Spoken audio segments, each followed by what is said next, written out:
welcome to our bounce taps exercise. Alright, so this is our wee exercise I've written for helping us to learn how to bounce the drumsticks. So in preparation for playing our mummy daddies a lot quicker.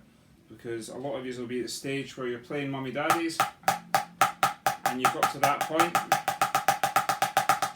and you're using your wrist and you can't go any faster. Alright, so when we go to speed it up from there, you see that I've just relaxed my hands and I'm actually just bouncing the sticks. So I'm getting one movement and two taps. So that's what we're going to learn today. So we'll start with the right hand first, and I'll try and make this video as quick as I can so you can practice it with the video and then either pause the video or turn it off and practice it on your own. So the first thing we need to do is learn how to bounce the right stick. So without changing the way we hold the stick, alright, our fingers are still underneath. We're still holding it with the thumb and forefinger. We're going to lift it up and then let it drop without letting our fingers come off the stick or our thumb, and just let it fall down like that. So do that a few times with me and let it fall down until it actually properly dies, and you'll hear it. And what I mean by dies is it just fades away to silence and buzzes away. Okay, just like that. So do that a few more times. Last one. What we're going to do now is we'll do that again, but once it's hit the pad twice, we're going to catch it.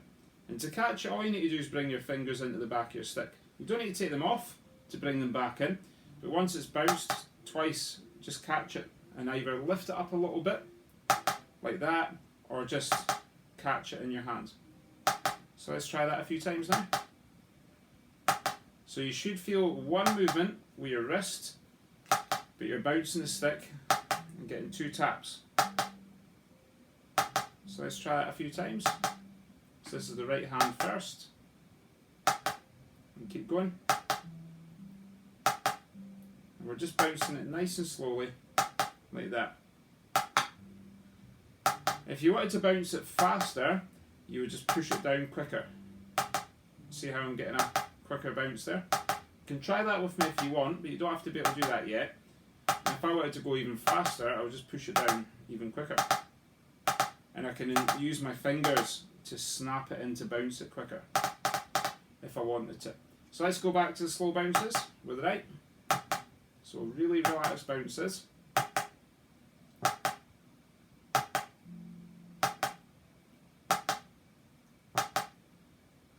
And remember, just catch it once you've finished your two bounces.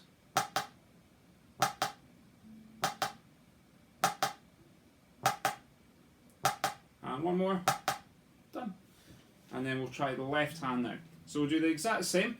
Alright, so we're going to lift the stick up, and without taking our fingers and thumbs off the stick, alright, or moving our hands or anything like this, we're just going to let the stick fall and die.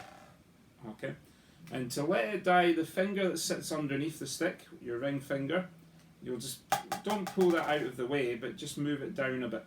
Alright, so it's, if you keep your finger there, it's going to bounce a couple of times and the stick will stay off the pad.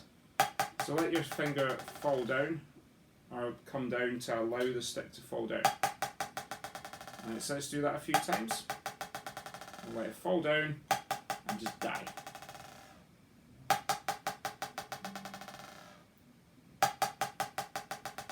And it looks like my thumb's hitting the stick, alright, but the stick's actually hitting my thumb. I'm just being really loose and it's just bouncing off my thumb a few times. If I pull the thumb out of the way, it's going to bounce loads and loads. Alright, so my thumb's kind of there to minimise the bounce, or reduce the bounce, I suppose, a little bit. We'll do it a couple more times. And last one. And then we'll do the exact same again. Once it's bounced twice, all you need to do this time is lift your hand up a little bit. Alright, because that finger being underneath the stick, the ring finger, if it stays under the stick as you're bouncing, all you need to do is lift your hand up and the stick will stop bouncing. Don't lift it up like that, but just a little lift. So once it's hit twice, get a little lift. Just like that. So let's try that a few times. And if you need to, you can say bounce catch if you want to. And sometimes when you're doing it, keep playing it, don't stop. Sometimes when you're playing it, have a look at your own hand. And if you see this, where you're physically doing two movements, that means that you're actually cheating a little bit. Alright, you need to bounce the stick and let it bounce. And you'll feel it bounce off of your thumb. Like your thumb will bounce, like the stick will lift up as you bounce it with your thumb. So let's keep bouncing it a few more times.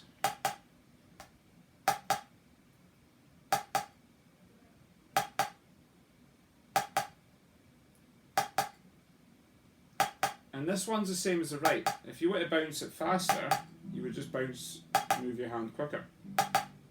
So you can try that with me if you want.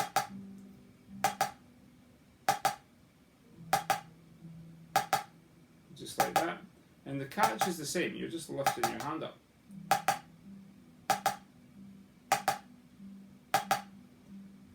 And you'll see I'm actually using my 2 forefingers a little bit as well to catch it. I'm not doing that because that's weird. I'm just bringing them in a little bit to catch it and hold the stick. And this is where my technique might be different to some other folks' technique, because you might find a lot of you will play with 2 fingers above. I actually play with my middle finger sitting on the stick there, and I play with my forefinger above. And the reason I do that is to stop the stick from going out the way, because sometimes it might move forward and back. My middle finger stops that. Alright, so that's why I have my middle finger there. Alright, might not work for you guys, it works very well for me, and the majority of my height control is done with a forefinger. So when I'm doing accents, you'll see my forefinger is getting reused a lot. Alright, so if you feel like that's a technique you want to adapt, then go for it, try it. So we're going to bounce both hands now. So we'll bounce the right, and then we'll bounce the left, and we'll do a little space between them. So we'll go right, left, right, left, and it's just a little bounce catch with each hand.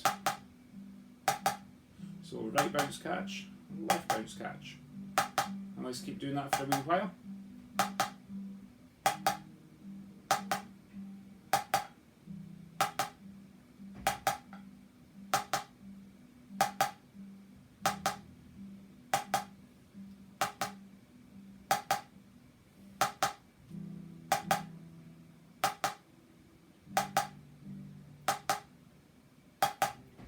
And at this point, if you find that you're not quite bouncing the stick really well, then rewind the video back about 10 or 20 seconds and keep doing this. And keep trying it until you feel like you are bouncing the stick and it's bouncing and catching really well. Because what I'm going to do now is reduce the gap. Alright, so I'm not playing the bounces faster, I'm just making the gap between each bounce a little bit closer. Alright, so let's try that for a wee bit.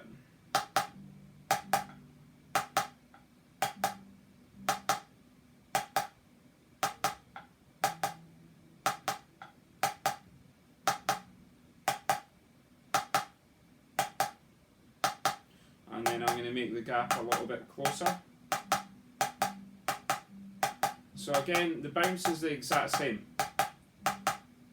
I'm not changing the bounce at all. I'm just bouncing it. It'll feel faster, but it's not. Alright, I'm just making the gap between each hand a little bit less.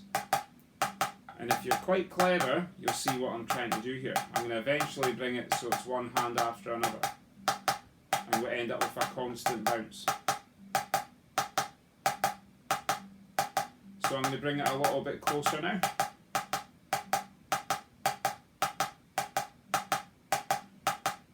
So this is the last stage before we bring them one hand after another.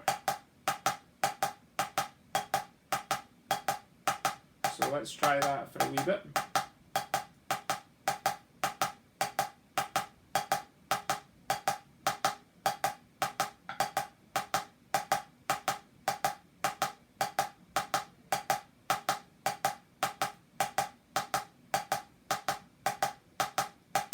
Right, and then I'm going to bring the bounces together now.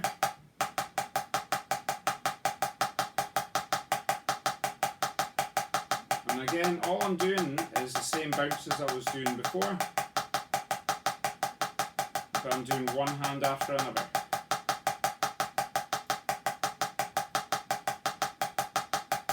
If you were struggling with the bit before where you're bouncing it quite close but not one after another, and then again rewind the video and try that for a little bit. Alright, so I'm going to stay at this speed for about 30 seconds, and then we're going to try our hand at speeding it up a little bit.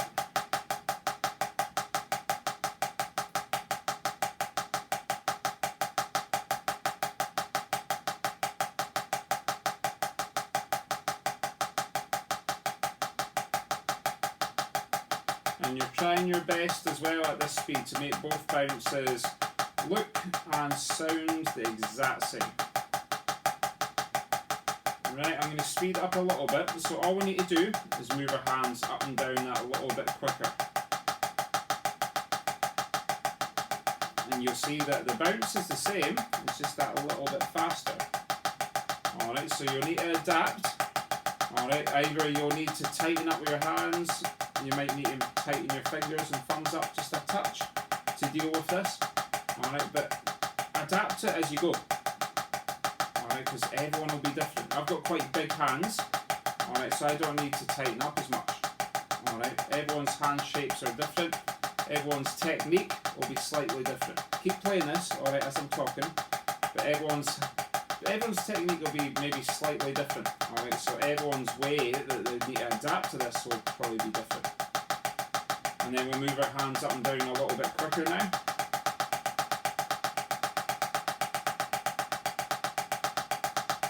And I would say this is probably the hardest speed to get in terms of bouncing the drumsticks. If you can get this speed, then the faster speeds will be an absolute gobble for you. They really, really will. And if you were cheating before and using your wrists, this is the speed that will catch you out, because you'll look like this. Alright, and it'll sound awful. Alright, it should sound loose and relaxed.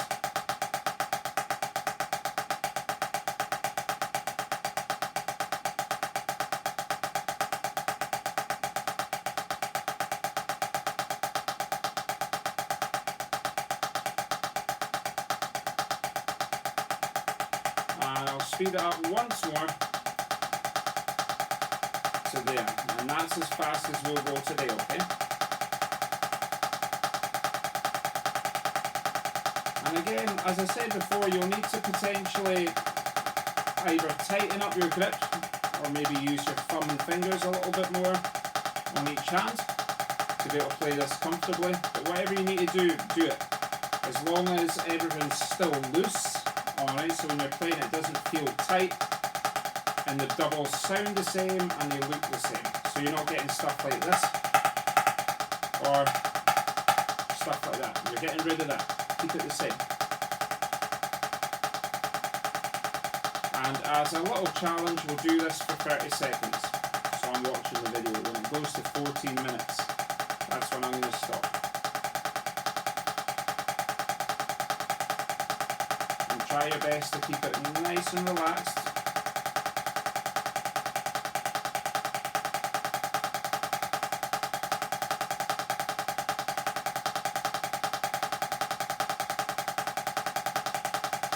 And then I'll do a big right tap on the end of the right hand after 4. So 1, 2, 3, 4, tap. Done. Okay, so that concludes the exercise. As always with exercises like this, you only get out of it what you put into it. It sounds cheesy, but it's so true. So if you want to be able to play your doubles really relaxed but really fast, then play this as often as you can. And you'll feel the benefit of it. Alright, you'll feel it a wee bit sore in your wrists and fingers and thumbs if you lasted that whole video. But I promise you, the more you do it, the better it becomes.